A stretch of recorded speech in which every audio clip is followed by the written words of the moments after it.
ઘરના અને કિચનના કામને જો સરળ બનાવવું હોય તો આ 6 ટીપ જરૂરથી જાણવી જોઈએ। જય શ્રી કૃષ્ણ મિત્રો, ફરીથી આજના વિડીયોમાં તમારી માટે લઈને આવી ગઈ છું ખૂબ જ ઉપયોગી એવા આઈડિયા। તો વિડીયોને સ્કીપ કર્યા વગર એન્ડ સુધી જોજો। તો ચાલો શરૂ કરીએ। સૌથી પહેલો આઈડિયા જોઈએ। જ્યારે પણ આપણે કોઈ નવું વાસણ અથવા નવા કોઈ કન્ટેનર લઈને આવીએ તો એના ઉપર સ્ટીકર લાગેલા હોય છે, જેને આપણે કાઢી નાખીએ છીએ। પરંતુ ઘણીવાર કેવું થાય કે સ્ટીકર નીકળી જાય છતાં એનો જે ગુંદર હોય એ રહી જતો હોય છે, જેને કાઢવામાં આપણને ખૂબ જ મુશ્કેલી થતી હોય છે। તો એને આસાનીથી કાઢવા માટે શું કરવાનું છે, તમારે નેલ પેન્ટ રિમૂવરના જે વાઇપ્સ આવે એ લઈ લેવાના છે, અથવા તો વાઇપ્સ ના હોય તો જે પાણી આવે છે નેલ પેન્ટ રિમૂવર માટેનું એ પણ તમે લઈ શકો છો। અને એને કોટન ઉપર લઈ અને આ રીતના રબ કરવાનું છે। જે જગ્યા પર ગુંદર લાગેલો હોય ત્યાં તમે આ રીતના રબ કરશો એટલે આસાનીથી જેટલો પણ ગુંદર હશે એ, તેમજ જો સ્ટીકર હોય તો સ્ટીકર પણ આસાનીથી નીકળી જાય છે। અહીંયા તમે જોઈ શકતા હશો કે આના ઉપર જે ગુંદર લાગેલો હતો એ નીકળી ગયો। ખૂબ જ નાની ટીપ છે પણ ખૂબ જ કામની છે। આ આઈડિયા તમને કેવો લાગ્યો કોમેન્ટ કરીને જરૂરથી જણાવજો। ત્યારબાદ જોઈએ નેક્સ્ટ આઈડિયા। કોઈ પણ દવાની બોટલ હોય અથવા કોઈ કન્ટેનર હોય, જો એનું ઢાંકણ તૂટી જાય તો એને આપણે એમ જ નથી મૂકી શકતા। તો એના માટે જો તમારે એક લીડ બનાવી અને તૈયાર કરવી હોય તો તમે કોઈ પણ ફુગાનો યુઝ કરી શકો છો। આ રીતના આપણા ઘરની અંદર નાના નાના ફુગા ઘણા બધા પડ્યા હોય છે। તો શું કરવાનું છે કે જે ઢાંકણ છે ત્યાં આપણે આ બલૂનને પહેરાવી દેવાનો છે। તો આનું એક ઢાંકણ બની અને તૈયાર થઈ જાય છે। અને દવા છે એને આપણે મૂકીએ તો પણ દવા ઢળતી નથી। તમે ઊંધી કરશો તો પણ દવા આની અંદરથી બિલકુલ નહીં ઢળે। અને જો કન્ટેનર મોટું હોય તો બલૂનને આગળથી થોડો કટ કરી લેવાનો અને ત્યારબાદ પહેરાવવાનો, એટલે આસાનીથી એનું ઢાંકણ બની અને તૈયાર થઈ જશે। ત્યારબાદ જોઈએ નેક્સ્ટ આઈડિયા। રાત્રે આપણે કિચનને સાફ કરીને સૂતા હોઈએ છીએ, પરંતુ તો પણ રાતે છે ને જે કિચનની સિંક હોય એની અંદર જે હોલ આપેલા હોય છે ત્યાંથી નાના નાના જીવજંતુ તેમજ કોકરોચ નીકળતા હોય છે। ઘણી વખત જો આપણે ક્યાંય બહાર ગામ જવાનું થાય તો પણ ઘણો પ્રોબ્લેમ થતો હોય છે, કારણ કે કિચનની અંદર કોકરોચ છે એ આવી જતા હોય છે।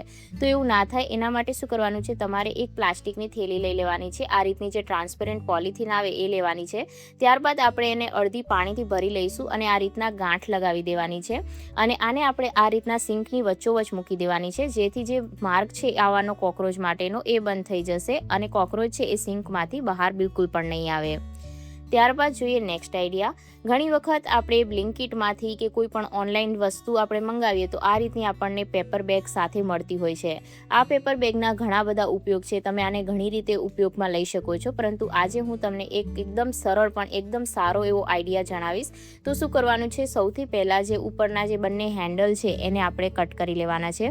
આ જે પેપર બેગ હોય છે એ ખૂબ જ મજબૂત હોય છે, તો આને તમે ઘરની અંદર ઘણી જગ્યા પર યુઝ કરી શકો છો। તો કેટલી જગ્યા પર આપણે આને યુઝ કરી શકાય છે એ પણ હું તમને જણાવું। તો જુઓ, અહીંયા સૌથી પહેલાં આપણે હેન્ડલને કટ કરી લઈશું। ત્યારબાદ જે પેપર બેગ છે એને આપણે સેન્ટરમાંથી એકદમ કટ કરી લેવાની છે। મોટી હોય તો તમે એને થોડી વધારે કટ કરી શકો છો, અથવા તો એકદમ સરખા બે ભાગ કરી શકો છો। આ બ્લિંકિટની જે બેગ છે એ થોડી મોટી છે, તો જો આની અંદર તમારે બે ભાગ બનાવવા હોય તો વચ્ચે તમે પૂંઠું પણ રાખી શકો છો। આની અંદર તમે નાના નાના જે કપડાં હોય એને ફોલ્ડ કરી અને વોર્ડરોબની અંદર મૂકી શકો છો, અથવા તો કોઈ બીજી વસ્તુ જેમ કે કોઈ પણ નોટબુક્સ વગેરેને તમારે અરેન્જ કરીને રાખવી હોય તો પણ તમે આનો ઉપયોગ કરી શકો છો। તો જુઓ, હવે બંને ભાગને આપણે આ રીતના ભેગા કરી લેવાના છે। આને તમે સ્ટેપલરથી જોઈન્ટ પણ કરી શકો છો। આનો ઉપયોગ તમે ફ્રીજની અંદર કરી શકો છો બધા વેજીટેબલને રાખવા માટે, કારણ કે આ જે પેપર બેગ છે એ પેપરની બનેલી હોય છે, જેના કારણે જેટલું પણ મોઇસ્ચર વગેરે હોય સબ્જીની અંદર એ બધું એબ્ઝોર્બ કરી લે છે અને જે આપણી સબ્જી હોય એ લાંબા સમય સુધી ખરાબ નથી થતી। અને આની અંદર વચ્ચે તમે પૂંઠુંમાં મૂકી અને બે ભાગ પણ બનાવી શકો છો, તો બંને જગ્યા પર તમે અલગ અલગ સબ્જી છે એ મૂકી શકાય છે। તો આ આઈડિયા કેવો લાગ્યો જરૂરથી જણાવજો।